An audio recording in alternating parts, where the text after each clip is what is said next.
August 13th meeting of the Blendon Township Board of Trustees is called to order at 6:30 p.m. Please rise for the Pledge of Allegiance. I pledge allegiance to the flag of the United States of America and to the republic for which it stands, one nation, under God, indivisible, with liberty and justice for all. Roll call, please. Present. Present. Present. Before we proceed with the business on the agenda, I'd like to make a statement. Thank you to all the residents who participated in the August 6th special meeting and those who submitted written comments. I listened closely to every speaker and reviewed all communications carefully to ensure every voice was heard. I take my role as an elected trustee seriously, and it's my duty to respond thoughtfully to the concerns raised. The current draft was always meant to serve as a starting point for feedback. The overwhelming message I received from the public was concern about excessive regulation, specifically requirements such as mandatory classes, permits, and associated fees and penalties. Many of you expressed a strong desire to maintain control over how you manage your own property. In light of this, I will be recommending to the Board of Trustees that we do not move forward with any managed landscape plan at this time. Should the board vote to table the proposed resolution, it will also remove the need for the second reading of the draft plan that was scheduled for August 20th. Your engagement in this process has been invaluable, and I remain committed to making decisions that reflect the voice of the community. At this point, I make a motion to table Home Rule Resolution 2025-LHR-01. I'll second. Is there any discussion? Yes. We had some very passionate and constructive feedback on the draft that we presented. As some of you may know or may not know, for the past 1.5 years, I personally have been attempting to create my own butterfly, pollinator, and wildlife habitat. So this topic has become very near and dear to me. In my research, I found that the National Fish and Wildlife Foundation might have habitat grants. So I contacted them to ask about any current pollinator and butterfly grants. They referred me to the Pollinator Partnership, the Xerces Society, and the Monarch Joint Ventures Pollinator Habitat Help Desk. I'm waiting for responses, and when I get that, I'll pass it on because we do have some passionate residents, not unlike myself, so maybe we can get some grants. I reached out to some of the speakers from last Wednesday for additional information. Obviously, there's more research needed, many changes needed to the existing draft, so I personally would not feel comfortable doing anything other than tabling it until we have more time to research and consider many of the comments provided at the public hearing.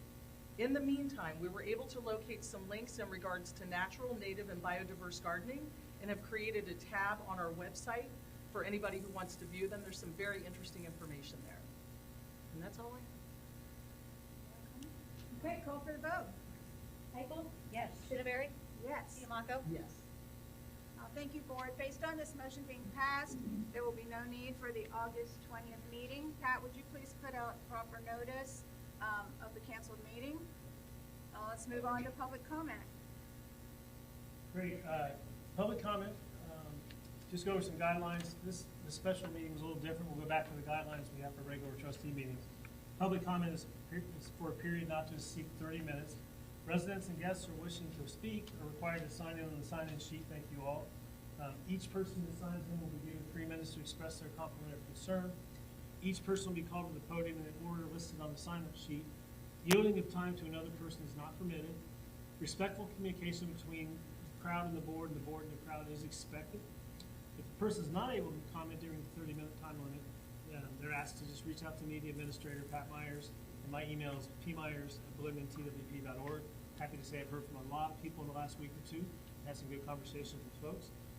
Also, we want to remind residents that you don't have to wait 2 weeks till the next meeting. If you have a concern, a question, something you want to hear about, the trustees and myself, emails are available on the website, or you can call. And phone numbers are out there as well. So having said that, we do have a couple people. Pam Clegg, asked to speak.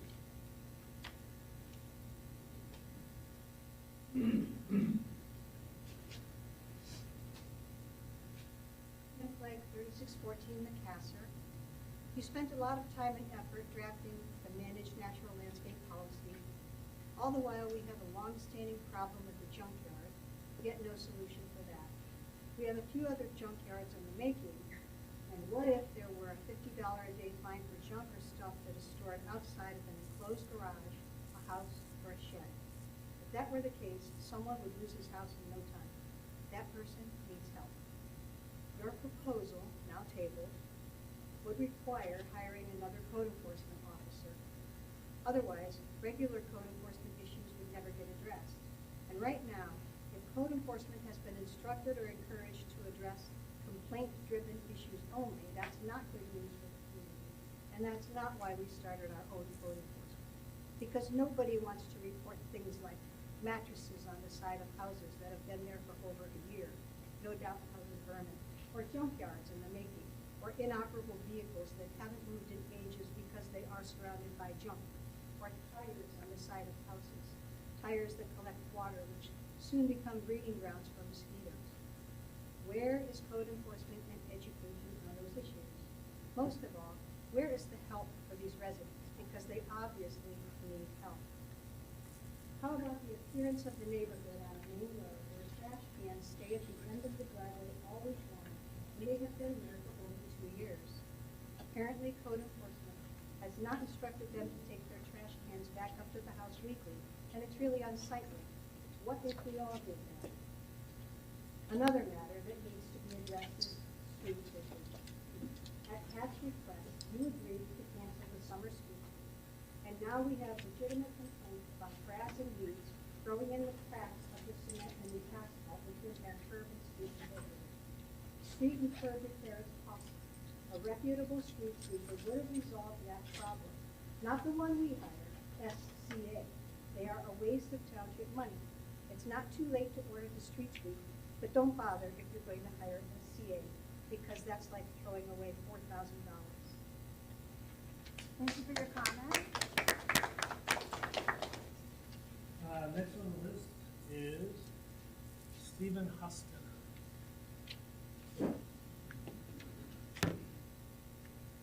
Howdy, Steve Ostetter, 4135 Blue Bonnet Court. After the previous meeting and now with the resolution being tabled, I know this isn't a question and answer, but maybe y'all can put something out about it.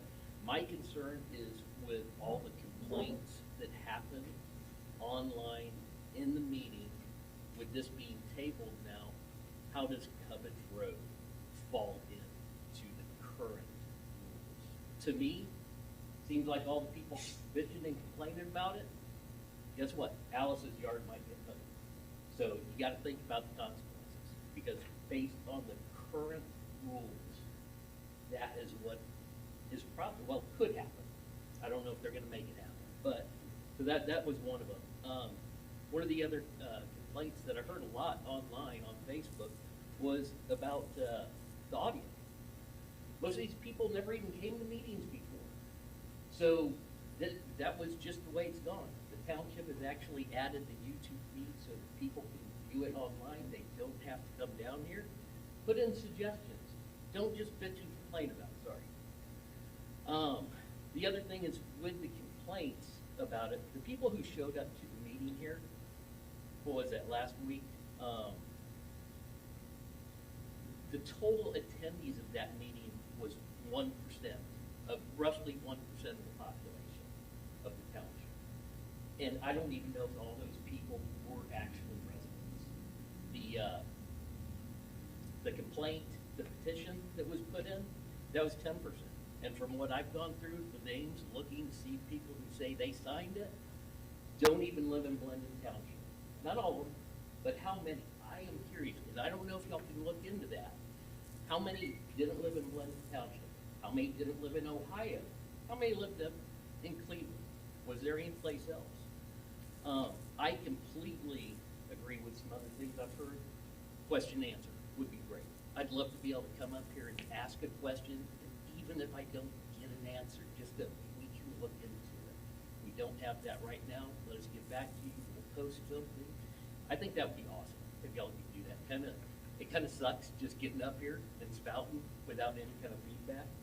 But the other thing I wanted to, just my 2 cents, with the election coming up, there's a lot of things going on Facebook. I hear a lot of smack. I'm not hearing a lot of detailed solutions. People saying, I'm gonna change this, I'm gonna change that. But nothing's coming up as far as detailed solutions or solutions to the actual problems. Make sure you're researching. If you think you want to vote for somebody, because you might find out some things about that person that you don't like. So, that's it. Thank you for your comment. Anybody else? Nope, that does it for public comment. Okay, other trustee comments? Got a couple? So earlier this year, I had a resident ask me how much our police department does on a daily basis. As a result, I started to look at our daily runs. I continue to request a monthly breakdown from chief and had him break down the runs into 4 areas of the township: Huber Ridge area, Sunbury Woods area, Cleveland Heights area, east of Sunbury Road area. I want to make sure our residents know how many runs our township police make on a monthly basis and plan to continue to share this information with you in the future. So during the month of July, our police made 128 runs in the township, broken down as follows: Huber Ridge area, 85 runs, Sunbury Woods, 10, Cleveland Heights area, 20, east of Sunbury Road, 13. The police department had a total of 464 calls during the month of July, and we have had 118 arrests from January 1st through July 31st. And then on a little different topic, as a private citizen, I had the opportunity to have a discussion with the cybersecurity expert a few weeks ago, and he gave me some very interesting information that I thought I'd share. Among other things, he informed me there appear to be many hacks, fake profiles, and emails duplicating people. And he said if you want to monitor your personal accounts, there's a Google security tab that you can click on to get monthly reports. I did, it's very interesting. So if you haven't done it, you might want to try that. And he also informed me that Ohio has a very strict anti-bullying law. So if you feel you're the victim of bullying, they encourage you to report it.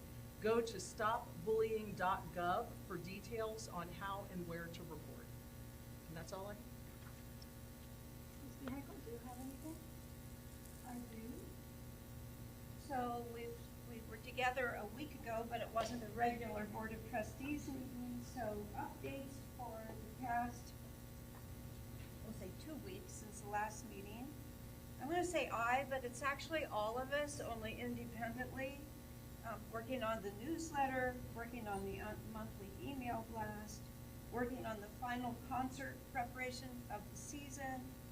The Ohio Township Association sends us weekly emails of news, alerts, updates, legislation in the process. It requires a lot of reading, responding, research. And then, of course, we're all working independently on the managed landscape draft after the feedback, which we wanted. And that's just a little bit of what we do every day.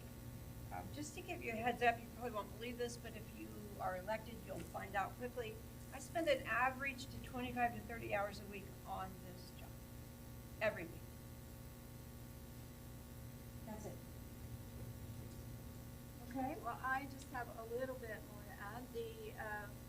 I did attend the July 24th meeting of Franklin County Department of Health and Franklin County Township Association. We elected a new member to the board, and there were some very good speakers at that meeting.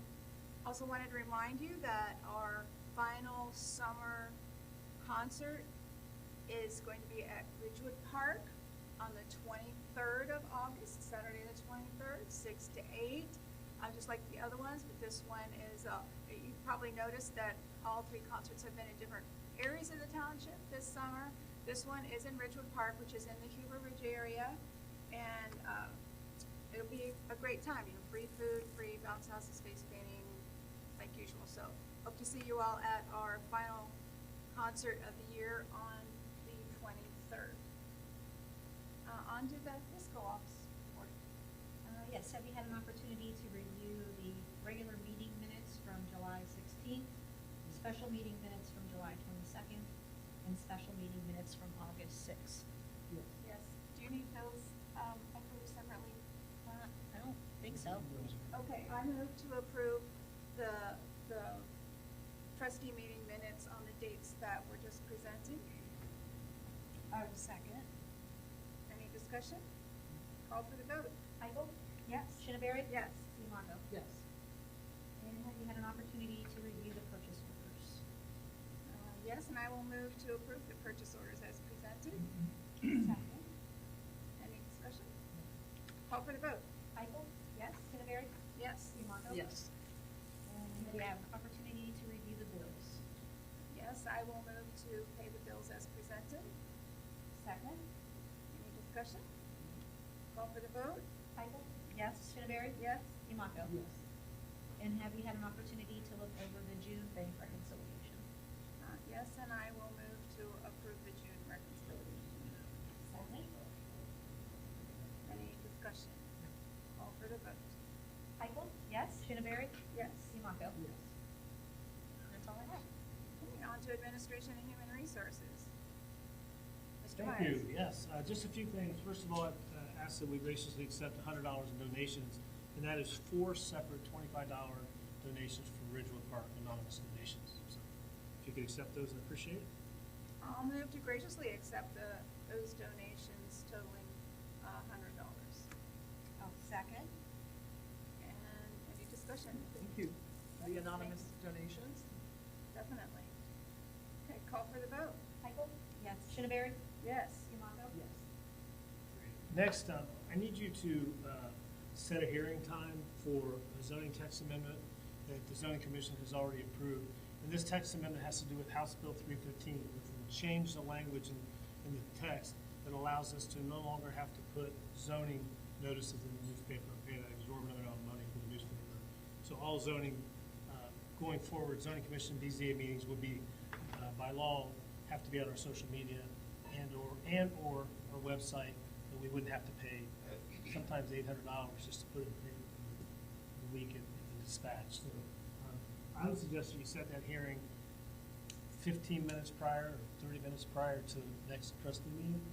Call the meeting to order after you review the text amendment. If you approve it, that's the end of the hearing. So it's already been approved by zoning commission. And that would be August 27th. August 27th. Okay, I will move to set the hearing for the zoning text amendment to be on August 27th at 6 o'clock. Second. Any discussion? Yes, this is just one example of what I was referring to, that we receive notices weekly from the Ohio Township Association. That involves all townships in the state, but when it's specifically us, then they also make sure that we're aware of that, and we've independently researched it. It's a great move, because not as many people get the dispatch any longer. Was it going in the dispatch or the? Dispatch is just the only one that we can, that circulates in this area. Okay, and saving us, the township, a lot of money. Yeah, I had a comment. Those of you that have followed our meetings know that I reported pretty consistently on House Bill 315 when it was in progress, and we kept reporting on that. And the Ohio Township Association is a real advocate for things in the legislature that benefit townships, and House Bill 315 was an omnibus bill that had quite a few, over a dozen things that will benefit us as a township, and this was just one of the things that we are benefiting from. So I'm, thank you to the Ohio Township Association to kind of fight our battles for us and get that passed. So let's call for the vote. Michael? Yes. Shinaberry? Yes. Demoto? Yes.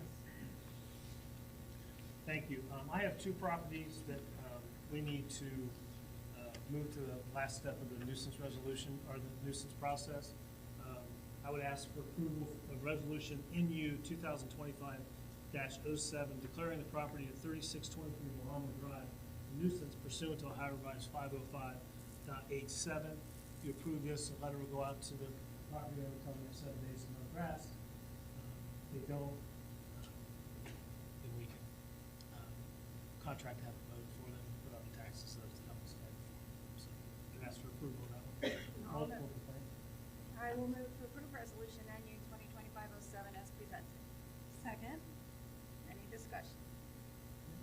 Call for the vote. Heigl? Yes. Canterbury? Yes. Samato? Yes. Next, I ask for approval of resolution NU 2025-08, declaring property at 3594 Stockholm Road a nuisance pursuant to Ohio Revised Code 505-87. The same process. They've been through all the tagging process we do, the communications we've done, and we're to the point of declaring the nuisance. I'll move to approve resolution NU 2025-08 as presented. Second. Any discussion? Call for the vote. Heigl? Yes. Canterbury? Yes. Samato? Yes. Thank you. Lastly, I just have one more thing I want to touch on. It's not on the agenda. As I mentioned, I've received several emails from folks about various things over the last week or two.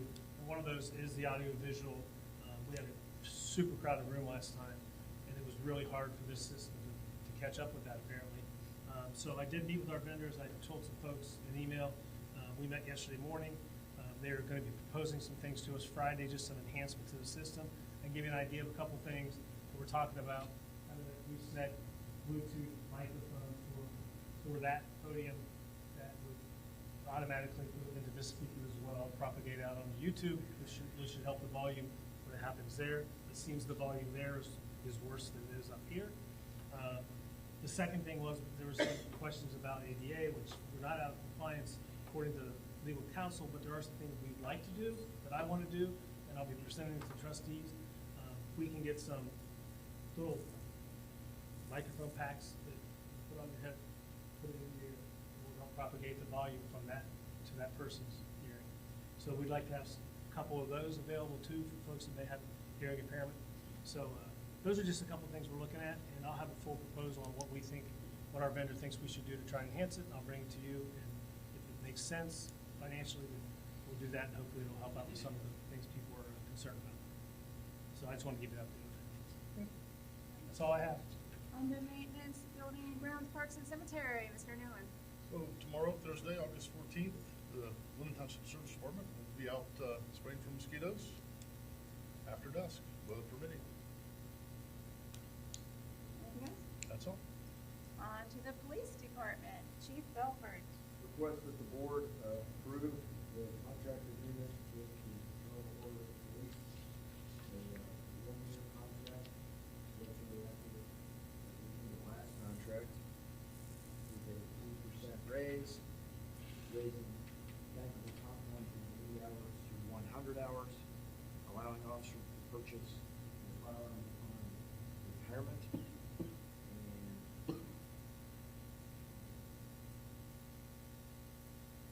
Retroactive, purchase firearm, 80 hours, 2% raise, that's all four items. Those are the only changes from the last contract. The FOP did agree to a 1 year rather than a 3 year, as we all await the outcome of any votes on the police levy. Okay, I will move to approve that contract as you presented. Second. Any discussion? Call for the vote. Heigl? Yes. Canterbury? Yes. Samato? Yes. Anything else, Chief Belford? Yes, following Trustee Siamako's comments about Ohio's strict cybersecurity laws or cyber medicine laws, there was a landmark case decided by the Ohio Supreme Court. You might have seen the news. It was released by the State House News Service yesterday, and this news was talking about it yesterday. It's Ohio versus Dorian Krall. Mr. Krall was convicted in Miamisburg, Ohio, of menacing through cyber, where the law states that you cannot cause someone to believe that you would harm them or cause them mental distress. The reason this case is so significant, every prosecutor in the state thought it was going to be overturned on appeal because Mr. Krall never threatened the victim. No threats of violence whatsoever. And the victim had no evidence of mental distress, no clinical reports, no prescriptions, no doctors, simply the victim's statements of the mental distress that was caused.